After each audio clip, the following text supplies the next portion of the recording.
Hey guys, this is Andrew Pecoraro from Peck's Metal Picks, and today I'm going to be talking about Angelmaker's brand new album titled Sanctum, and then we'll watch the music video for Vengeance, which is one of my favorite songs on the record.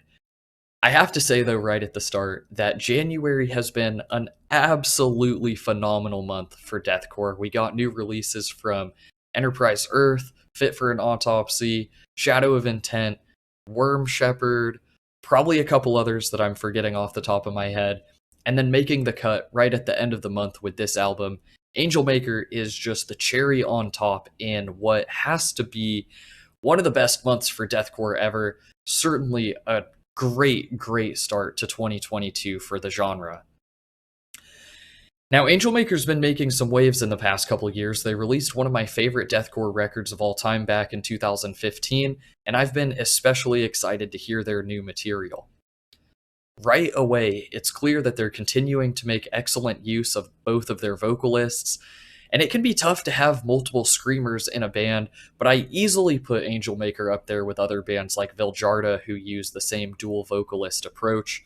And interestingly enough, on some of their songs, their guitarist actually contributes a couple yells, and he is the vocalist of another talented deathcore band called Carcosa, which used to be called Galactic Pegasus, and all of that information is kind of in the weeds.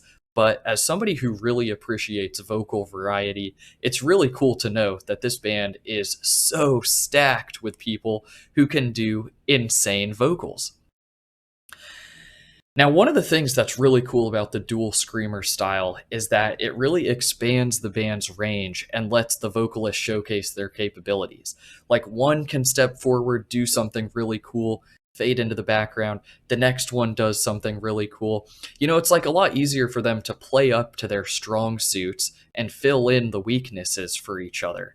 And that is really cool because they feed off of each other too. It's kind of this like back and forth and this push and pull, and it just builds the energy of the songs in a really cool way. Now, instrumentally, there's a lot going on here, but Angelmaker always has fun riffs, really cool, thick grooves, and just immense breakdowns with really cool drops, and they all flow together so seamlessly, which that for me and the pacing of the songs is really key, and it makes their music really easy to consume because there's always an underlying melody. They wrap things up really nice. They have great song structures to keep things interesting. Just really can't say enough good things about that stuff. So I'll save my comments about Vengeance for when we listen to it in a couple minutes, but I really enjoyed hearing the band's emotional, melodic side on What I Would Give. It's not entirely new for the band. They always have one or two songs where they explore that a little bit more, and I think it's great. I love hearing that sound from them because those tortured screams that they're doing fit perfectly with the atmosphere of anguish. Now, interestingly, this album's actually a collection of singles that were released two at a time. It's kind of like what the Acacia Strain did and what Of Mice and Men recently did, where they kept dropping just like batches of songs, and then they grouped them all together, added a couple new songs, and released them all as one album and like one unit. I have to say though, I don't know if it's just me, but I do not really like that approach. There must be some kind of science behind it, like maybe it keeps the fans engaged and like just they're following the breadcrumbs and they're just like eventually gonna know for sure the date of your album release and they're really engaged. I'm not sure. Okay, for me, after the first couple batches of songs being dropped, I kind of start to ignore them and disengage because I just want to hear all of them at the same time. It's like when a band releases half of their songs as singles, it kind of kills the hype of the album for me. Now, I was hyped for this band anyway, because I love the band, but I don't know. I'm going to be really curious to see if other bands start adopting this release style, because I'm not the biggest fan of it. I don't know. I'd be curious to hear what other people think, though. So, look, Angelmaker's 2019 album, I thought it was a pretty decent follow up to their debut album, which I already mentioned is one of my all time favorites. But this one, Sanctum, it really reminds me of how impressed I was when I discovered the band back in 2015. And unfortunately, I think that they might continue to go under the radar because they're not as flashy as other bands like Brand of Sacrifice or Slaughter to Prevail. But fans of straight up solid deathcore are going to continue to love these guys.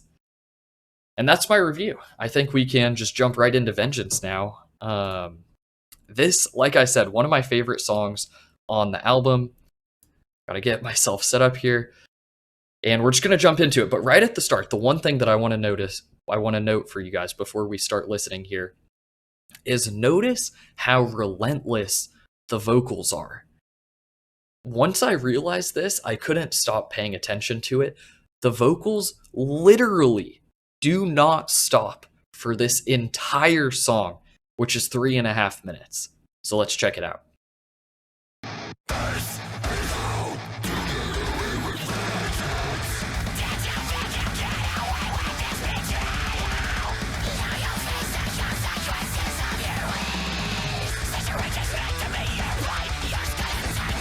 Pay attention to the riffs here, and the riff that happens at the 45-second mark reminds me so much of As Blood Runs Black, and this whole song is kind of an ode to that MySpace era of deathcore.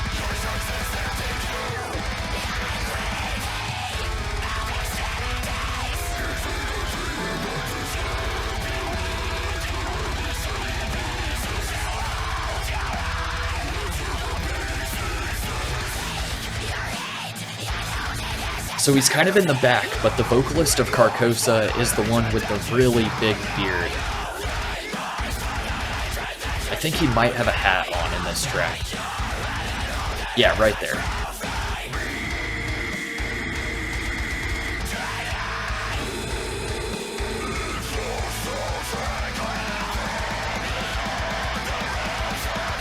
It's just no breaks in the vocals, man. It's just non-stop screams.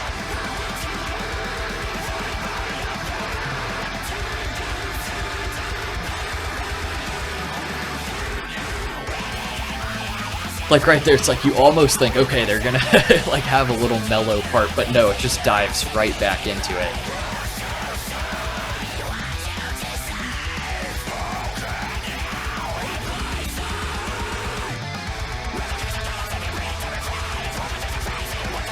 And I love the bands, the shirts that they're wearing of the different bands. Like that one's Reflections, they have All Shall Perish. One of them has a Knights of the Abyss shirt on, which is such a throwback.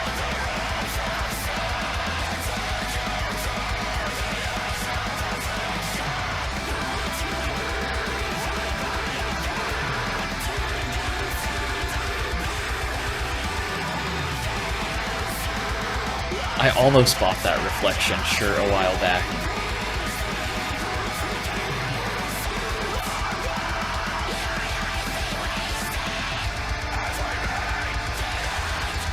So the guitarist that's contributing screams on this song isn't even the one that's the vocalist of Carcosa. So they actually have 4 who could do a pretty bang-up job if they had to fill in. And I love the gang vocals.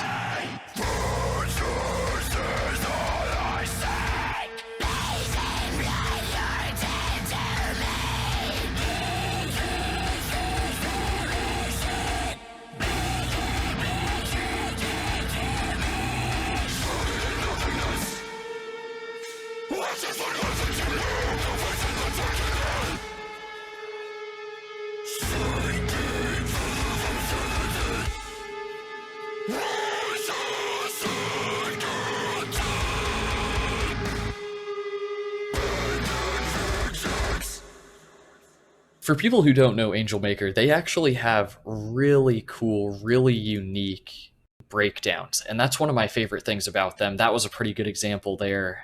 They've always done such an excellent job with those.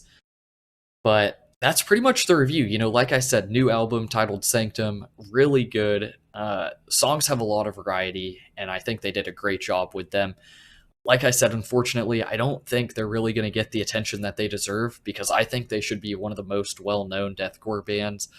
But if you liked that little taste, definitely check out the rest of the album because, you know, there's a lot more where that came from. And the one thing I wanted to end on is I think a lot of the songs have, like they're just chock full of vocals, kind of like what happened there. I could almost like not even get a word in because there's not a good time to talk over them because they're just constantly screaming. And that actually happens in quite a few of the songs on the album. So hope you liked it, guys. Definitely check the band out, and I'll see you next time.